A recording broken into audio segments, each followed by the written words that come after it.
যুক্তরাষ্ট্রের president Donald Trump ক্ষমতায় ফিরে প্রথম বছরে ক্রিপ্টোকারেন্সি সম্পর্কিত ব্যবসা থেকে $100 কোটিরও বেশি আয় করেছেন। 2025 সালের ফাইন্যান্সিয়াল ডিসক্লোজারে বাধ্যতামূলক আর্থিক বিবরণীতে এই তথ্য উঠে এসেছে।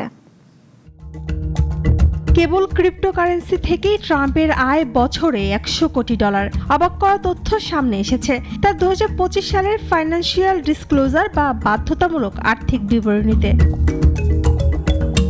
927 পৃষ্ঠার প্রতিবেদনে দেখা যায় ট্রাম্প তার নামে চালু করা ট্রাম্প মিম কয়েন থেকে রয়্যালিটি হিসেবে $63 কোটি 50 লাখ আয় করেছেন, যদিও কয়েনটির বাজার মূল্য উদ্বোধনের পর উল্লেখযোগ্যভাবেই কমে গেছে।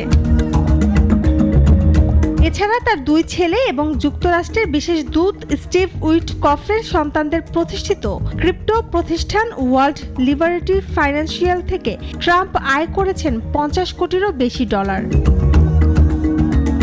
ক্রিপ্টোকারেন্সির পাশাপাশি ট্রাম্প তার বিভিন্ন ব্যবসা থেকেও কোটি কোটি ডলার আয় করেছেন। প্রতিবেদন অনুযায়ী মারে-লাগো ক্লাব থেকে তার আয় প্রায় $7 কোটি 70 লাখ। ফ্লোরিডার ডোরাল গলফ ক্লাব থেকে আয় $12 কোটি 20 লাখ। নিউ জার্সির বেডমিনস্টার, ফ্লোরিডার জুপিটার এবং স্কটল্যান্ডের ট্রানবেরি গলফ ক্লাব থেকেও প্রত্যেকটি থেকে প্রায় $3 কোটির বেশি আয় করেছেন।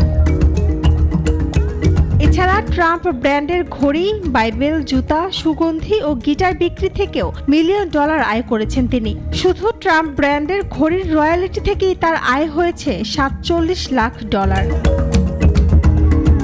ট্রাম্পের বিপুল আয় নিয়ে সমালোচনার মধ্যেই হোয়াইট হাউস জানিয়েছেন প্রেসিডেন্টের ব্যবসা তার ছেলেদের পরিচালিত একটি ট্রাস্টের অধীনে রয়েছে, তাই প্রেসিডেন্ট হিসেবে তার দায়িত্ব পালনের সঙ্গে ব্যক্তিগত ব্যবসার কোনো স্বার্থের সংঘাত নেই।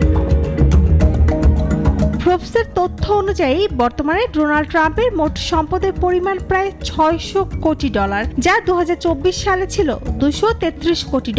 অন্যদিকে ব্লুমবার্গ বিলিয়নিয়ার্স ইন্ডেক্সে তার সম্পদের পরিমাণ $760 কোটি বলেও উল্লেখ করেছে। শম্পা আক্তার, নাগরিক।